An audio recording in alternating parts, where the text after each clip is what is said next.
Sem as sucessivas provas das vidas corporais, não haveria justiça. Por isso, todos contamos muitas existências. O principal objetivo da reencarnação reside no melhoramento progressivo da humanidade. A influência dos espíritos sobre os nossos pensamentos e atos é indiscutível. Pensar é vibrar, é entrar em relação com o universo espiritual que nos envolve. Conforme as emissões mentais de cada ser, os espíritos poderão colaborar com ele em seus esforços de progresso ou conduzi-lo à sua ruína. Nada mais natural que se consiga harmonia e felicidade quando a emissão mental for equilibrada e positiva, ou infortúnios e aflições se o pensamento for desequilibrado e doentio. A força e o trabalho da mente estão na base de todas as transformações pessoais e coletivas da humanidade, porque nós, indivíduos e povos, realmente evoluímos em profunda comunhão telepática com todos aqueles espíritos encarnados ou desencarnados que se afinam conosco. A sobrevivência da alma e a possibilidade dos espíritos se comunicarem está amplamente demonstrada pelos fatos espíritas, investigados com todo o rigor científico por numerosos e eminentes sábios e investigadores do século passado e deste século. A proibição mosaica de evocar os mortos já não se justifica em nossos dias.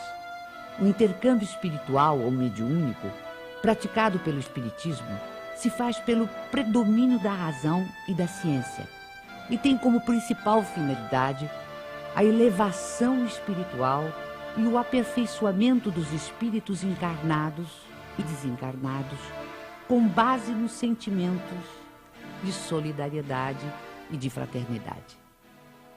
Assim, a prática mediúnica, bem orientada, é um fator de progresso humano pelos benefícios que produz, tanto no mundo invisível quanto no mundo material.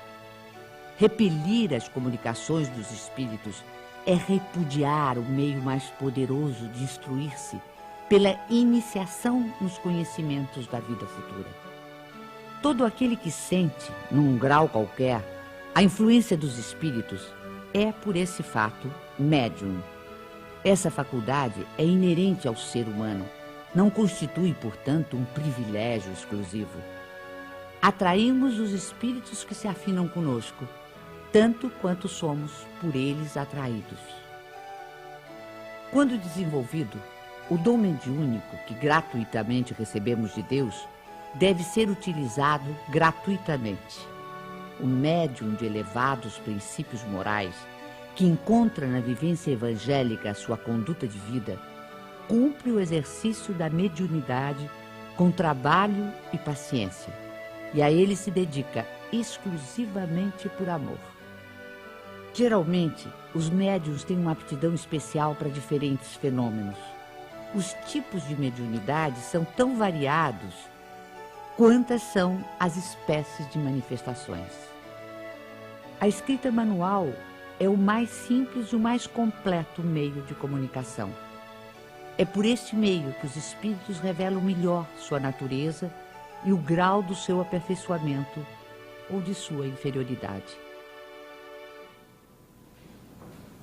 Os espíritos evoluídos nos ensinam que o ser humano que se liberta da matéria, por não priorizar as futilidades mundanas e por cultivar o amor ao próximo, aproxima-se da natureza espiritual. A moral dos espíritos superiores se resume como a do Cristo nesta máxima evangélica: fazer aos outros o que queríamos que os outros nos fizessem. Isto é, fazer o bem e não o mal. Neste princípio encontramos uma regra universal de proceder. mesmo para as nossas menores ações.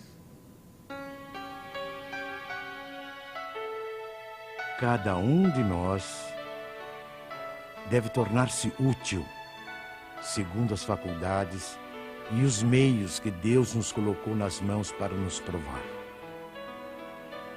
Eles nos ensinam também que não há faltas ou erros irreparáveis.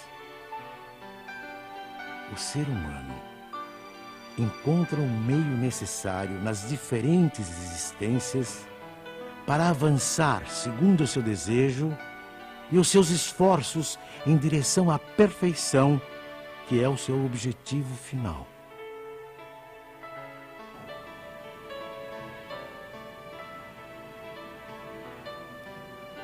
Este é o resumo da doutrina espírita,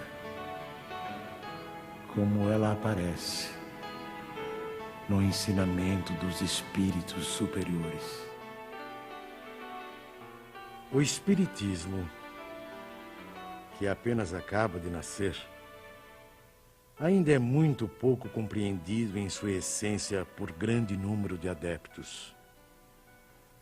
Mas posso imaginar uma associação ou sociedade em que seus componentes se reúnam com o propósito de se instruírem e não na expectativa de presenciarem fenômenos extraordinários. Uma associação indissolúvel, onde haja confiança mútua e recíproca benevolência. Uma associação que exclua o constrangimento que nasce da suscetibilidade, do orgulho que se irrita à menor contradição e do egoísmo que só se interessa por si. Esses grupos, correspondendo-se entre si, visitando-se, permutando observações, podem, desde já, formar o núcleo básico que um dia reunirá todas as opiniões, unindo os homens no mesmo sentimento de amor e de fraternidade cristã.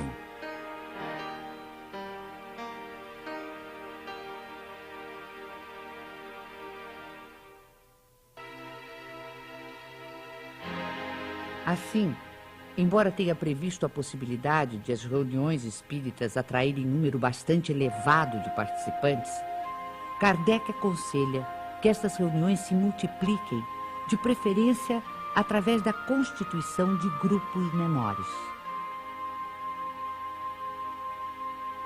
Espalhados por todo o mundo, os centros espíritas constituem-se em abençoadas escolas.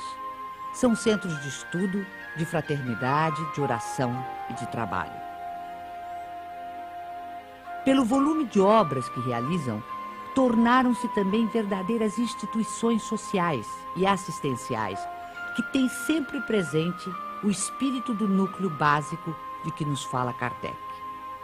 Núcleo de amor, onde o aperfeiçoamento individual é prioritário, porque leva naturalmente ao aperfeiçoamento do grupo social e da humanidade. Nosso sistema planetário não ocupa senão um ponto ínfimo do universo, situado quase no final da Via Láctea, uma galáxia onde existem aproximadamente 40 bilhões de estrelas, algumas tão grandes que uma só toma espaço igual ao ocupado pelo nosso Sol e quase todos os planetas em sua órbita.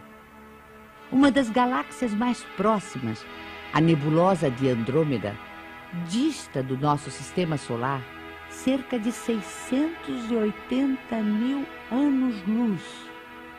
Ora, se o universo tem tais dimensões e se o número de planetas existentes conta-se pela ordem de trilhões ou mais, seria ingenuidade supor que apenas a Terra seja habitada por seres racionais.